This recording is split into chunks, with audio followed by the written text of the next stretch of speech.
السلام عليكم ورحمة الله وبركاته. أعوذ بالله من الشيطان الرجيم. بسم الله الرحمن الرحيم والصلاة والسلام على رسولنا محمد سيد الأولين والآخرين. مدد يا رسول مدد يا سادات أحسن مدد يا مشايخ دستور ولا شاء الله فاز أحسن شاء محمد عن حقان مدد طريقة وأصبح باب الخير في الجميع. أن ظننا لا تقول أنس والجن الله كذبا. بسم الله الرحمن الرحيم. وأن ظننا ألا تقول الإنس والجن على الله كذبا. صدق الله العظيم. কুরআন আজিমুশ শানে বর্ণিত হয়েছে এবং আমাদের নবী সাল্লাল্লাহু আলাইহি সাল্লাম জিনদের সম্পর্কে বলেছেন যে তারা কুরআন শুনে এই উপলব্ধি করেছে যে জিন তারাও ইনসানদের মতো মিথ্যা বলতে পারে এবং তারা বলে যে এমনটি করো বা অমনটি করো, অর্থাৎ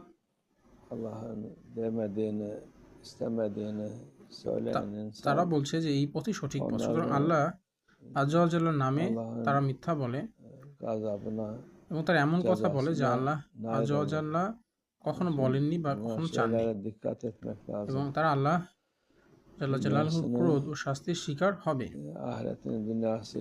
তাই এই বিষয়গুলো সম্পর্কে আমাদের অবশ্যই সতর্ক থাকতে হবে। এমন অনেক লোক রয়েছে যারা এই দুনিয়ায় জন্য নিজেদের আখিরাত বিক্রি করে দেয়। কেউ কেউ নিজেদের আলেম বলে দাবি করে এবং নিজেদের লাভের জন্য যা খুশি তাই বলে এবং করে।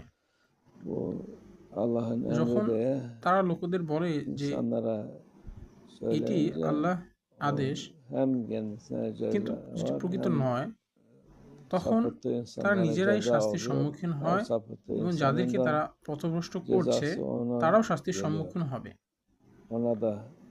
তাদের দ্বারা এই দলাল বা পথভ্রষ্ট প্রত্যেক ব্যক্তির শাস্তি ওইসব আলেমদের উপরই বর্তাবে এবং তারা একই পাপের বোঝা বহন করে। তারা যত বেশি লোককে পথভ্রষ্ট করবে তত বেশি শাস্তি তারা ভোগ করবে।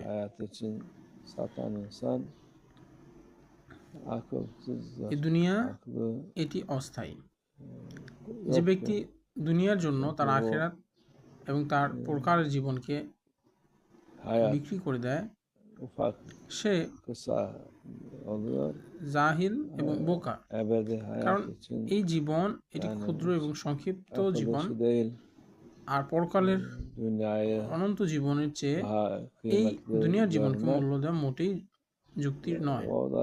এটি আমাদের মূর্খতা এবং অবিশ্বাস এই উভয়। ঈমান রাখা এবং গায়বে বিশ্বাস করা, আখিরাতে বিশ্বাস করা একজন মুমিন, একজন মুসলমানের জন্য ফরজ। এগুলো তো বিশ্বাস করা ফরজ। যারা এগুলো তো বিশ্বাস করে তারা সচেতন। তারা এই দুনিয়ার জন্য তাদের আখিরাত বিক্রি করে না। দুনিয়া এক মুহূর্তেই চলে যাবে। এমনকি যদি কেউ 1000 বছরও বেঁচে থাকে তবুও তার কাছে এটি এক মুহূর্তের মতোই মনে হবে। এবং আখিরাত এটি চিরস্থায়ী, আবাদ অর্থাৎ চিরস্থায়ী, yani অসীম সময়, এরপর কোনো মৃত্যু নেই। সুতরাং আল্লাহ জাল্লা জালালুহু আমাদের সকলকে রক্ষা করুন। আল্লাহ জাল্লা জালালুহু আমাদের সেই সব লোকদের থেকে রক্ষা করুন যারা আল্লাহ এর নামে মিথ্যা কথা বলে এবং এমন কথা বলে যা আল্লাহ আযজা ওয়া জাল্লা কখনো বলেননি। আল্লাহ জাল্লা জালালুহু আমাদের জেনে বা অজানায় এমন কথা বলা থেকেও রক্ষা করুন। আর যদি আমরা এমন কথা বলতাম তাহলে আমাদের নবী সাল্লাল্লাহু আলাইহি সাল্লাম বলেন যে এমনকি আমিও প্রতিদিন 70 বার আস্তাগফিরুল্লাহ তাওবা আস্তাগফিরুল্লাহ করতাম। সুতরাং আমাদের জানা বা অজানা আমরা যা কিছু করি তার জন্য আমাদের প্রতিদিন তাওবা করা উচিত এবং আল্লাহ আযজা ওয়া জাল্লার কাছে ক্ষমা প্রার্থনা করা উচিত।